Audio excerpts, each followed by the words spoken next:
Good morning everyone, I hope that you all had a lovely week. Today I have got another recycled arts and crafts activity for you. So shall we see what we're making?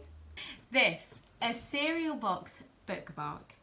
I am forever turning over the corner of the pages in my book, so I thought it was high time that I got myself a bookmark. Bookmark making is such a fun, easy activity, and there are no limits to how many bookmarks you can make. You can make as many as you want. So I think that we should get to work. Let's firstly go over what we are going to need for today's activity. One cereal box, some paint, a ruler, some scissors, a hole punch or something sharp to make a hole with, and finally some ribbon. So first things first, we are going to create the shape of our bookmark. You can do any shape that you like, but I think for today let's stick to the traditional rectangle. When cutting out our bookmark, we are going to use the side panel of our cereal box, as this is basically a ready-made bookmark shape for us. Cut out your panel like this.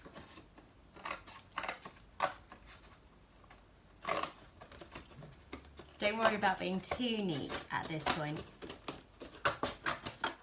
Make sure that you cut out the whole panel on your cereal box, keeping this little flap at the top.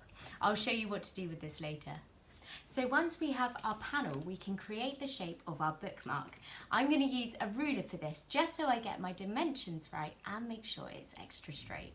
I would say a good sized bookmark is probably just under the length of this ruler, let's say 13 centimetres. Just make sure that you measure it underneath this fold. I'm going to measure 13 centimetres down this side, there we go, and 13 centimetres down the other side, here we go, and then just draw a line between the two. How easy is this? And now we can get cutting. All you need to do is snip off this section. And there we have it, our bookmark shape. So now that we have our bookmark shape, I think we should put a hole in the top of the bookmark. The top of the bookmark is the bit that's not the flappy end. The hole is going to be so that we can thread our ribbon through it later. You can either use a hole punch, but if you don't have a hole punch, like me, you can use something sharp to make a hole into it. Just remember though, if you are going to be using something sharp like this, as I've said before, always put something soft behind it like a tea towel so that you protect yourself and the surfaces that you're working on. So I'm just carefully going to poke a hole in the top through with my scissors. There we go. Really nice and easy. And I'm just going to twist my scissors so I make a nice even hole. Can you see it? And there we have it, our bookmark. I just think something's missing. What do you think it is? The decoration, of course. It's always the best part, isn't it? Like most of our GPK activities, the decoration is totally up to you. Today I'm going to go for some coloured stripes on my bookmark, simple yet effective. But I'm going to keep this side in a block colour just so it hides the writing, and then keep this side for the intricate detail. I'm going to go for a bit of a blue theme today, so I've got really nice dark blue, a bit of a purple, and then some lighter blues here.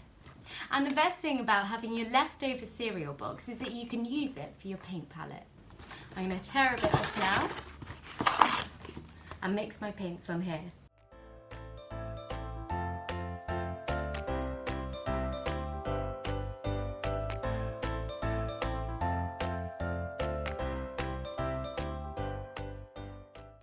And once we've painted and waited for the paint to dry, we can move on to our next step.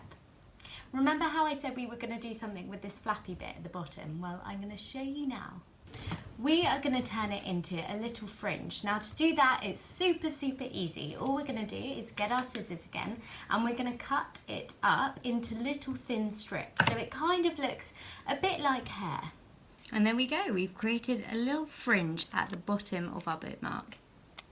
And all that's left to do after you've done your fringing is to tie your ribbon at the top in your hole that we made earlier.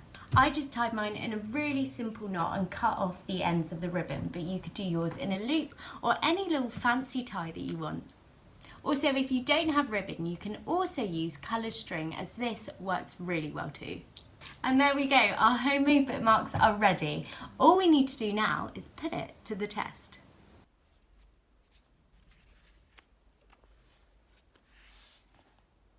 And that's it for this week. Thank you so much for watching, and I will be back next week with another creative green pen and kids activity for you all. I'll see you very soon.